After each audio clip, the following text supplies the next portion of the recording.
So guys एक और Sunday and Sunday के साथ आता है सरकास्टिक संडे। बहुत सारी इंटरेस्टिंग अपडेट्स आपके लिए फिर से लेके आ गया हूं टेल्को एंड टेक की।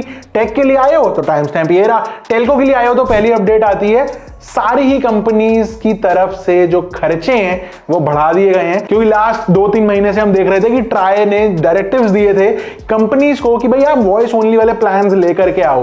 तो सारी कंपनीज ने बहुत चतुराई से, बहुत ज्यादा होशियारी से एक और तरीका निकाल लिया है पब्लिक का लंबा वाला काटने का। सबसे पहली अपडेट एयरटेल की तरफ से। एयरटेल ने अपने प्लान्स अपडेट कर दिए हैं। पहला प्लान 509 रुपए का, इसमें अनलिमिटेड कॉलिंग आपको दी है, 900 एसएमएस दिए हैं पूरे 84 दिनों के लिए। इसके अलावा जो बेनिफिट्स हैं वो एयरटेल एक्सट्रीम ऐप वाले मिलेंगे, अपोलो 24/7 और हेलो ट्यून्स वगैरह फ्री क्लब कर दिए हैं। ओवरऑल अगर आप मंथली इस प्लान को देखोगे ना तो अराउंड 170 रुपए का हो जाता है। लेकिन मजे की बात है पहले इसमें 6 GB डेटा था, वो भी हटा दिया गया है। दूसरा 1999 का प्लान है जो पूरे साल का अनलिमिटेड वॉइस कॉल्स और 3600 एसएमएस देता है, बाकी सब कुछ सेम रहेगा। एंड उसमें मंथली कॉस्ट जो है वो 153 रुपीज का आता है। मजे की बात 24 GB डेटा उसमें भी था, वो भी अपने हाथ से चला गया। दूसरी अपडेट आती है जियो की तरफ से। जियो भी कहां का है भाई, खूब ढंग से मार रहा है पब्लिक की।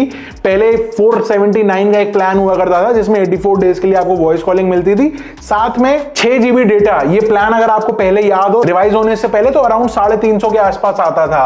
अब क्या किया है इन्होंने, उस प्लान के अंदर 21 रुपए कम कर दिए, 458 रुपीज के अंदर आपको बहुत बेहतरीन अनलिमिटेड कॉलिंग वाला 84 दिन का प्लान बना के दे दिया है, जिसके अंदर से 6 GB डेटा भी हटा दिया एंड 21 रुपए का आपको बेनिफिट दिया है। 21 रुपए में 6 GB इन्होंने हमसे छीन लिया भाई। मतलब ये सोचने वाली बात है कि क्या 21 रुपए में 6 GB आज की डेट में ये दे रही है कंपनियां हमको। अगर इसी कंपनी से अलग से हम 10 GB डेटा लेने जाते हैं तो अराउंड 180 रुपए का देते हैं, तो 6 GB का डेटा अराउंड 105 रुपए हो गया। 105 रुपए का बेच रहे हैं और 21 रुपए का छीन रहे हैं, ये कौन सी बात हुई भाई। एक और प्लान था फुल ईयर वाला 365 डेज 1958 का। ये प्लान पहले भी इनका 1899 का था, जिसके अंदर 336 दिन की वैलिडिटी और 6 GB डेटा होता था। उसके अंदर से भी इन्होंने डेटा छीन लिया और 365 दिन कर दिया, पैसे भी 60 रुपए बढ़ा दिए। हिपोक्रेसी की सीमा तो ये थी भाई, जब जियो लॉन्च हुआ था तो बड़े स्टेज पे मोटा भाई ने जोर जोर से चिल्ला के कहा था कि जियो कस्टमर्स के लिए वॉइस कॉलिंग जिंदगी भर फ्री रहेगी। कहां गई वो फ्री कॉलिंग, मतलब अब सिर्फ वॉइस कॉल्स देने की बात आ गई तो आप 450-2000 रुपए मांग रहे हो। मतलब कुछ तो रहम कर लो भाई पब्लिक पे। आगे बढ़ने से पहले आपको बता दूं हमारी वेबसाइट जरूर से चेकआउट कर लेना goskinly.com, जहां पे हम फोन्स के, लैपटॉप्स के, PS5, मैकबुक के ट्रांसपेरेंट मैट स्किन्स एंड बहुत सारे अलग अलग गैजेट्स के अफोर्डेबल प्राइसेस के ऊपर क्वालिटी स्किन्स बनाते हैं, डिलीवर करते हैं आपको। इंटरेस्टिंगली कोई भी डिजाइन आप चूज कर सकते हो, चाहे आपका 5000 वाला एंड्रॉइड हो या 1.5 लाख का Samsung S25 ultra.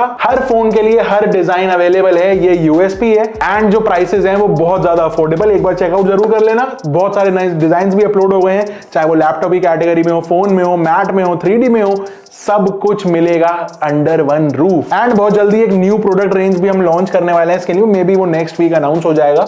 So do check out. Now let's move on. अगली अपडेट पे चलते हैं। तो 2 कंपनीज हो गई, तीसरा खिलाड़ी रह गया वी। तो देखते हैं वी के क्या ऑफर है। तो यहाँ पे 1460 रुपए का प्लान है, अनलिमिटेड वॉइस कॉलिंग, 100 एसएमएस और जो वैलिडिटी है वो 270 दिन की, सीधे सीधे 9 महीने पकड़ लो। इसके अलावा कोई बेनिफिट नहीं है, जो है इसी में ही एडजस्ट करना पड़ेगा। तो अगर आप इसकी मंथली कॉस्ट निकाल के देखोगे ना तो अराउंड 162 आएगा, मतलब एयरटेल से थोड़ा सा महंगा लेकिन जियो के ऑलमोस्ट बराबर में बैठेगा। वी ने इसके अलावा दूसरे प्लान के ऊपर फोकस किया, जो टॉक टाइम वाले प्लान है उनके 2.5 पैसा पर सेकंड चार्ज कर रहे हैं, टॉक टाइम फुल वैल्यू दे रहे हैं। अब देखो मजे की बात समझ में ये आ रहा है कि ट्राई चाह तो कुछ और रहा था, लेकिन ये कंपनीज के जो दिग्गज MBA वाले बंदे होते हैं ना, स्कीम बनाने वाले, उन्होंने यहाँ पे अपना मास्टर स्ट्रोक खेल दिया कि ट्राई की बात भी रह गई एंड पब्लिक का कट भी गया। डेटा के पैसे जबरदस्ती छीने जा रहे हैं आपसे। अगर आपको चाहिए तो ठीक है, नहीं चाहिए तो आपको पैसा पूरा देना पड़ेगा। सिर्फ वॉइस कॉलिंग करनी है तो भी पैसा पूरा देना पड़ेगा। पहले इनकी स्टेटमेंट होती थी कि डेटा का पैसा ले रहे हैं, वॉइस कॉलिंग तो फ्री है, लेकिन अब जब वॉइस कॉलिंग की बात आ गई तो उतने ही पैसे दे रहे हैं, बोले अब डेटा के पैसे अलग से दो। तो फिर फ्री था क्या, वॉइस या डेटा? एक्चुअल बात ये है कुछ भी फ्री नहीं है भाई। एक इंटरेस्टिंग पार्ट यहाँ पे ये कि ट्राई ने बोला है कि ये प्लान्स लॉन्च होते ही 7 दिन वो इसको रिव्यू करेंगे एंड मे बी अगर इतने सारे यूजर से अगर बैकलैश आ रहा है तो मे बी ट्राई कुछ इसके ऊपर करे। तो मेक श्योर आप अपना जो ओपिनियन है ना वो नीचे कमेंट में जरूर डाल देना, क्योंकि जितना ज्यादा वीडियो फैलता है लोगों में उतना ज्यादा गवर्नमेंट एजेंसीज को भी दिखता है कि हाँ भाई बैकलैश आ रहा है किसी चीज को लेके। मे भी वर्कआउट कर जाए, आपका एक कमेंट क्या ही फर्क पड़ना है, लाइक कर दो और कमेंट कर दो, काम खत्म। अगली अपडेट पे चलते हैं, तो वो भी अगेन ट्राई की तरफ से। ट्राई ने बोला कि सोशल मीडिया या इधर उधर कोई भी अगर खबरें ऐसी आ रही हैं रिगार्डिंग 90 दिन की सिम वैलिडिटी, तो वो रूमर्स हैं, ट्राई ने ऑफिशियली कुछ नहीं बोला है। तो अगर कोई आपको ऐसा बता रहा है कि 90 दिन की वैलिडिटी के बाद भी सिम आपका चालू रहेगा, तो ट्राई की तरफ से ऐसा कुछ भी डायरेक्शन नहीं है, तो उसको मानना मत। आपका सिम 90 दिन के बाद बंद हो सकता है। इस रिगार्डिंग ट्राई का जो रूल है वो ये है कि 20 रुपीज 20 रुपए लगेंगे आपके फोन को, आपको रिचार्ज करना पड़ेगा, तो 90 दिन की वैलिडिटी एक्सटेंड हो जाती है इन केस आप उस नंबर को ज्यादा यूज नहीं करते हो तो। एंड ये गाइडलाइन कोई आज नहीं आई है, 2013 में आ गई थी, ऑलमोस्ट 11 साल पहले, एंड वो ही आज भी वैलिड है।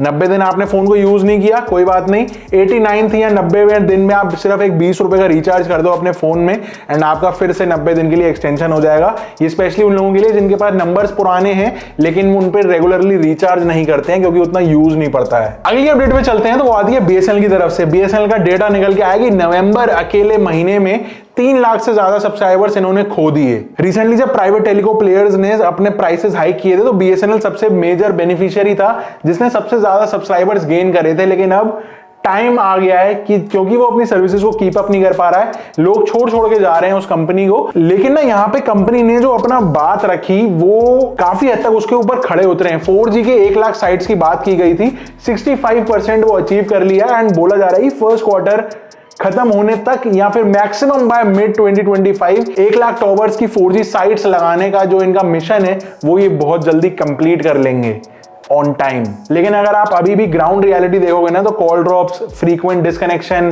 डेटा की बहुत ज्यादा दिक्कत होना, ये बहुत आम चीजें चल रही हैं बीएसएनएल में, जिस वजह से क्वालिटी ऑफ सर्विस जो है ना एक्चुअल जो यूजर को चाहिए वो कहीं मिस आउट हो जाती है, एंड यूजर फिर छोड़ के जाने ही करता है। भाई क्या करेगा, कितने दिन परेशान हो लेगा। तो उसके 4 फोन में 2 फोन लगते नहीं, वो क्यों चलाएगा तुम्हारी सिम, रिचार्ज भी करे और भुगते भी। चला रहे हो बीएसएनएल, आपको दिक्कत आ रही हो तो नीचे कमेंट करके बता देना बिंदास। अब चलते हैं टेक की तरफ, तो पहली अपडेट आ रही है स्टारलिंक की तरफ से। एंड यहाँ पे इलॉन मस्क ने जब पाकिस्तान में स्टारलिंक के लिए अप्लाई किया तो अप्रूवल्स तो मिल गए, कागज वगैरह सब हो गए, लेकिन उसके बाद एक यूनिक रिक्वेस्ट रखी गई है गवर्नमेंट की तरफ से, पाकिस्तानी गवर्नमेंट की तरफ से इलॉन मस्क को। उनको ये बोला गया है कि तुम्हें हमसे माफी मांगनी पड़ेगी, क्योंकि पास्ट में देखा गया था कि इलॉन मस्क एक एंटी पाकिस्तान प्रोपेगेंडा में कहीं ना कहीं शामिल हो गए थे एक्स पे ट्विटरबाजी करने में। अब हम सबको पता है कि ट्विटर पे इलॉन मस्क कितना ज्यादा एक्टिव रहते हैं, एंड वहां पे वो कुछ भी बोलते रहते हैं किसी को भी। तो वो पास्ट में जो पाकिस्तान के अगेंस्ट में उन्होंने कुछ ऐसा बोला होगा, बहुत ज्यादा डिटेल्स उसकी निकल के नहीं आई। अब गवर्नमेंट कह रही है कि थोड़ी पब्लिक अपॉलॉजी मांगो हमसे, तब जाके जो है अप्रूवल का काम आपका हम फास्ट ट्रैक करके क्लियर करेंगे। एंड अगर इंडिया की बात रही तो इंडिया में मे बी इस फर्स्ट क्वार्टर के अंदर हमको स्टारलिंक का लॉन्च देखने को मिल जाएगा। अमेज़न कुइपर का कोई अपडेट आया नहीं अभी तक, हम लग रहा था कि जल्दी आ जाएगा, बट 2025 भी स्टार्ट हो गया, अभी तक कोई अपडेट नहीं। नेक्स्ट अपडेट है मेटा की तरफ से, एंड मेटा ने थ्रेड्स पर एड्स की टेस्टिंग करनी स्टार्ट कर दी है। एंड यूएस एंड जापान ऐसी मार्केट्स हैं जहां पे थ्रेड्स के ऊपर एड्स आने स्टार्ट भी हो गए। अब रिसेंटली वो मेटा ने फैक्ट चेकिंग एंड मॉडरेशन काफी ज्यादा रिलैक्स कर दी है, एंड बोला ये जा रहा है कि मेटा का थ्रेड जो है ना वो एक्स बनता जा रहा है, ऐसा मेटा का कहना है। लेकिन सच्चाई बात तो ये है कि जब ट्विटर से एक्स कन्वर्ट हुआ था तभी वो थ्रेड्स लॉन्च हुआ था, तो तुमने किसको देख के कॉपी किया बाकी। दूसरी तरफ मेटा अपने ख्यालों में खोया रहता है, बोल रहा है 300 मिलियन एक्टिव यूजर्स हैं थ्रेड्स के ऊपर। लेकिन एक्सपर्ट्स का कहना है कि भाई तुम्हारे मन में जो भी आएगा तुम बोलोगे क्या, तुमने थ्रेड्स को पहले तो इंस्टा से लिंक कर दिया, इंस्टा के यूजर्स ऑटोमेटिकली रीडायरेक्ट हो जाते हैं थ्रेड्स के ऊपर, तो मतलब अलग से कोई थोड़ी जा रहा है उस ऐप पे, तब जाके यूनिक विजिटर माना जाएगा या यूनिक यूजर माना जाएगा। तुमने सबको ऑटोमेटिकली साइन अप करा दिया था थ्रेड्स पर, और अब कह रहे हो जी उस प्लेटफॉर्म पे भी ऐसे है, तो ऐसे 10 प्लेटफॉर्म और बना लो इंटरकनेक्ट करके, सबके उतने ज्यादा यूजर हो जाएंगे। ये कौन सी बात हुई भाई। अगली अपडेट एप्पल इंटेलिजेंस की तरफ से है, एंड अगर आप उन लोगों में से हो जिनको लगता है कि कोई वैल्यू नहीं है एप्पल इंटेलिजेंस में, बिल्कुल लीस्ट इंटरेस्टेड हो, जबरदस्ती के पैसे मांगे जा रहे हैं, तो आप सही हो, क्योंकि मोस्टली यूजर्स को यही एग्जैक्टली लगता है। 73% एप्पल यूजर्स का कहना है कि उनको एआई को लेके कोई बहुत ज्यादा इंटरेस्ट नहीं है, क्योंकि उतना वैल्यू प्रोपोजिशन नहीं ऐड कर रहा है एप्पल एआई। अब आईफोन 16 से देखा जाए तो बाय डिफॉल्ट ऑन ही होगा, एंड बोला ये भी जा रहा है कि चैट जीपीटी का आपको पेड सब्सक्रिप्शन लेना पड़ेगा उससे काफी सारे फीचर्स को यूज करने के लिए, तो वो हम वैसे भी तो ले सकते हैं, मतलब डिवाइस पे इंटीग्रेट करके अलग से मंथली चार्ज क्यों ले रहे हो भाई। एंड एक और सर्वे में ये पता चला कि 25% से ज्यादा यूजर्स को कोई मतलब नहीं है कि उनके फोन में AI है या नहीं है।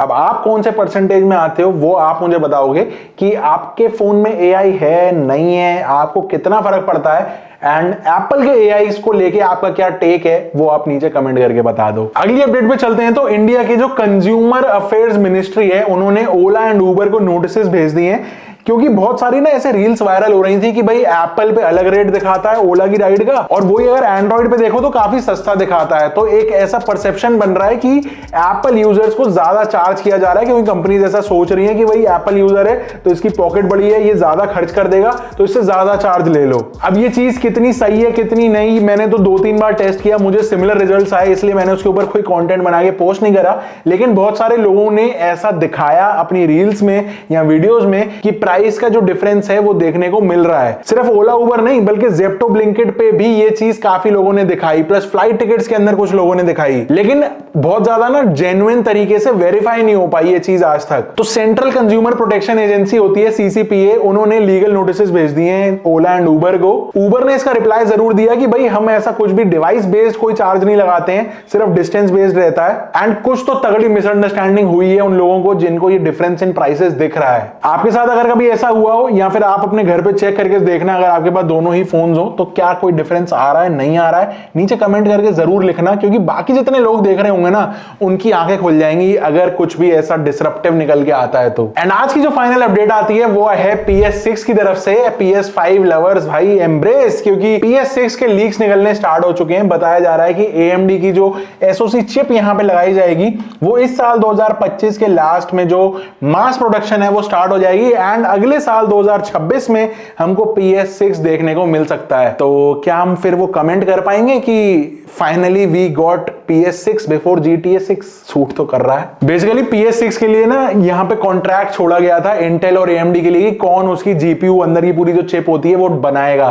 तो AMD ने वो प्रोजेक्ट जीत लिया है। AMD इस साल यहाँ पे मास प्रोडक्शन स्टार्ट कर देगी, एंड जब वो चिप ही कंप्लीट हो जाएगी उसके बाद बचता क्या है PS6 में? सिर्फ एक मदरबोर्ड और डिस्क लगाने का, पोर्ट्स तो अटैच हो ही जाएंगे मदरबोर्ड पे, बाकी क्या बचा यार। मतलब PS6 कंफर्म हो चुका है ऑलमोस्ट अगले साल के लिए। तो अगर आप PS5 लेने वाले हो तो मे बी प्राइसेस अच्छे मिल सकते हैं, अभी ले लेना, नहीं तो फिर PS6 आने के बाद और ज्यादा बेटर में हो जाएंगे। तो ये कुछ थे आज के सारे अपडेट्स। आई होप आपको पसंद आए हो। अगर आए हो तो लाइक कर देना वीडियो को, सब्सक्राइब कर देना चैनल को, and don't forget make sure to check out goskinly.com। बहुत सारे इंटरेस्टिंग यहाँ पे ऑफर्स वगैरह चल रहे हैं, जाके चेकआउट कर लो। And I will see you in the next one. Till then stay safe, stay sarcastic, see ya and goodbye।